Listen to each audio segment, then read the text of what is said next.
Olá pessoal, é um prazer estar aqui com vocês.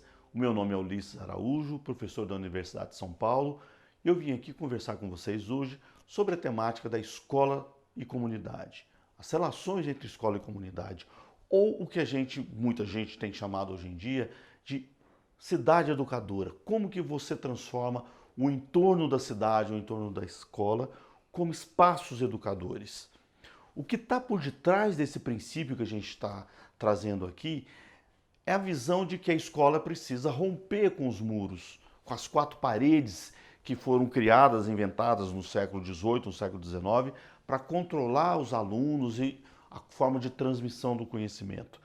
Cada vez mais, na sociedade da informação, do conhecimento que a gente vive hoje em dia, a gente precisa entender que o conhecimento não pode ficar limitado dentro das quatro paredes.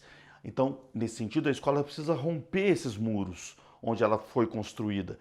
A tecnologia hoje tem um papel muito importante ao romper tempo, espaço, como todo mundo sabe.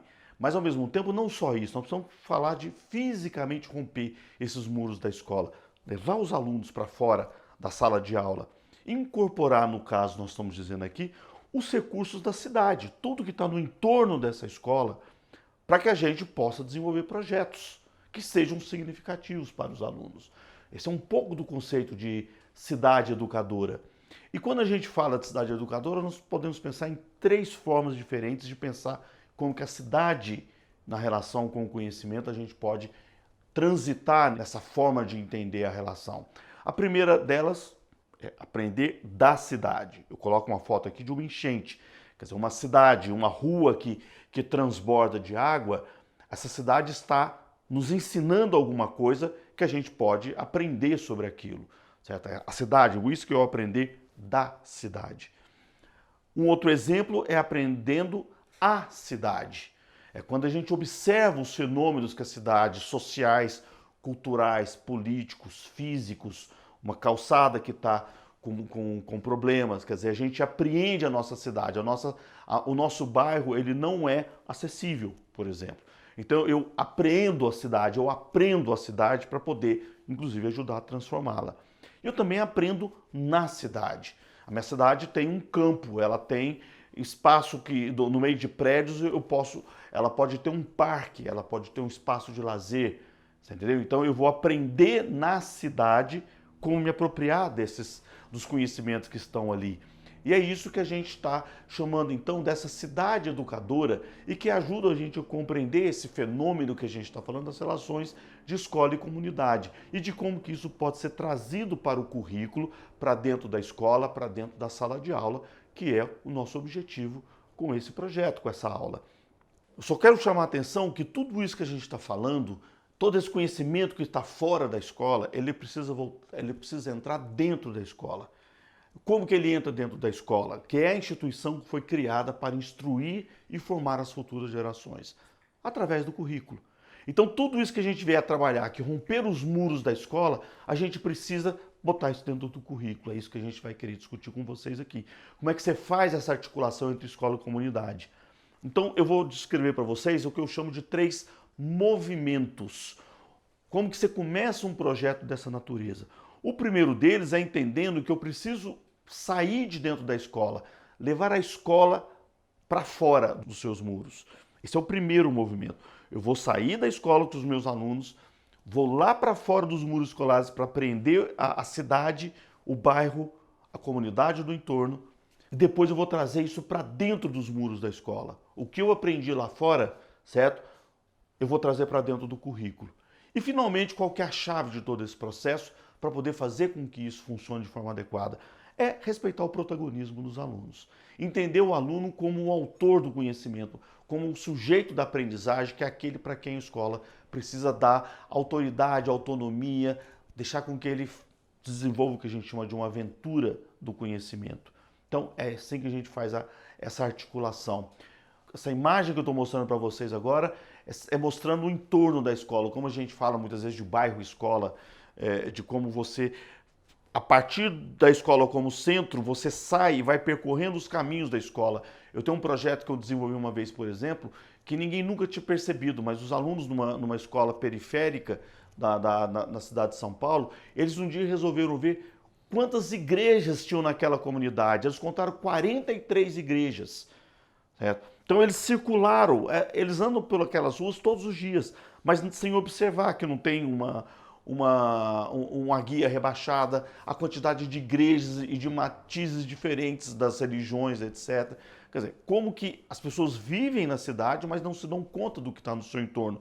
Às vezes a violência, às vezes a exclusão, às vezes o problema do desemprego, pessoas abandonadas na rua. Quer dizer, tudo isso são fontes de conhecimento que a gente precisa trazer para dentro do currículo. Esse é o ponto que a gente está falando. Então, no caso concreto desses projetos que eu estou falando, eu vou mostrar para vocês uma série de imagens agora, captada pelos alunos. Não foi o professor, não foi livro didático, nem buscaram na internet. Esses alunos com a câmera fotográfica na mão ou com o celular na mão, eles vão descobrir o problema do esgoto no entorno da escola, certo? Que ninguém nunca tinha parado para reparar. Eles vão descobrir a incoerência de pessoas. Olha esse espaço, proibido jogar entulho, olha a quantidade de entulho. Eles passam por ali todos os dias e nunca tinham se dado conta. Até que, dando esse protagonismo para eles, eles pegaram essa câmera lá fora e fotografaram e vão trazer isso depois, que a gente vai ver para dentro do currículo. O problema da acessibilidade dos ônibus, olha a altura que fica o chão para a pessoa entrar dentro de um ônibus. Isso não fui eu, professor, nem nenhum professor que mostrou isso para eles. Eles é que foram identificando os problemas que estavam no entorno daquela comunidade, do lado de fora do muro da escola. E o problema de pichação, de segurança, as grades, é isso que eles quiseram representar, por exemplo, nessa imagem, né? E aí, como que a gente vai nesse segundo movimento?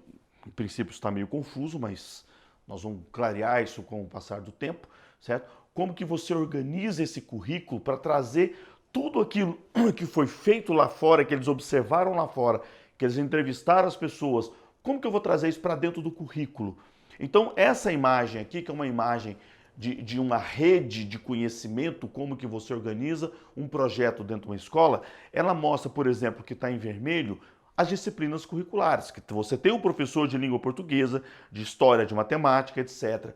O que é o verde? São as perguntas dos alunos. Esse aluno que é protagonista, ele vai fazer a pergunta sobre o que ele quer saber a partir do que ele observou lá fora. A partir depois que os alunos trouxeram o que eles querem saber, que vão mostrar essa relação, é que os professores que dominam a língua portuguesa, a matemática, a história, a geografia, que vão trazer os conteúdos disciplinares para dentro do currículo. E esses fios que a gente chama aqui, que estão tecendo essa teia, estão tecendo essa rede, é que eles vão fazendo, professores e alunos vão fazendo articulação. Ok, para trabalhar aqui, eu estou falando do lado esquerdo aqui, em língua portuguesa, figura de linguagem, eu vou utilizar para responder a pergunta sobre os homossexuais sofrem discriminação na sociedade? Então, através de figuras de linguagem, o professor amarrou um conteúdo de língua portuguesa com o conteúdo de interesse dos alunos. E é assim que a gente vai pegar o conteúdo lá fora, que interessa aos alunos, e vai trazer ele para dentro do currículo. E como eu falei, o terceiro movimento, que é a chave de tudo isso, que é o protagonismo desses alunos. Eles são sujeitos ativos, o professor é que ele está mediando esse processo. Então, nesses projetos que a gente desenvolveu em 2 escolas na zona norte de São Paulo, a gente está falando aqui, por exemplo, esses alunos criaram uma rádio comunitária. Certo? Esses alunos, eles criaram um jornal mural.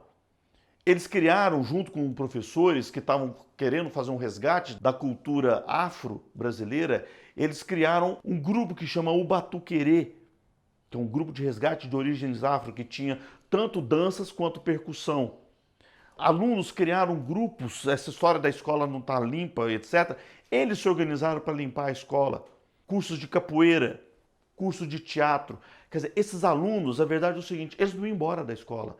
Tudo isso que são conhecimentos que eles foram lá fora, volto a dizer, e trouxeram para dentro da escola do mundo real. E é isso que estava impregnando o currículo para as aulas de língua portuguesa, de matemática, história, geografia. Mas o que o aluno aqui, ele não é aquele sujeito passivo que está sentado dentro numa carteira esperando o professor ensinar, ele anotar e fazer uma prova. Eles vão trazer isso, por exemplo, na rádio comunitária. Eles vão criar programas na hora do intervalo. As pessoas vão dançar, eles vão limpar essa escola, eles vão cuidar dessa escola. O que precisa para isso acontecer? Que os professores saiam do papel central e se tornem mediadores. e deixa que os alunos que têm energia, têm tempo para que eles organizem. Ah, mas eles não dão conta. Dão. Os alunos dão conta de fazer isso. Precisa acreditar neles. Dá um espaço para ver se eles não vão fazer com que essa escola seja da cara deles e que essa escola seja interessante. Eles não querem ir embora dessa escola. Esse é o ponto principal. E como que a gente articula todo esse processo do ponto de vista pedagógico? Através do que a gente chama de um fórum escolar. É um espaço, uma vez a cada 2 meses, uma vez a cada 4 meses, em que nós vamos reunir professores, alunos, família, pessoas da comunidade, ONGs que atuam no bairro. Eles vão se reunir uma vez por semestre para discutir o quê? Qual vai ser o tema? O tema vai ser a questão ambiental. Então tá bom. Então isso foi feito em junho. A partir de agosto, os projetos nós vamos levar os alunos, que no fundo é o que aconteceu naquelas imagens que eu mostrei para vocês.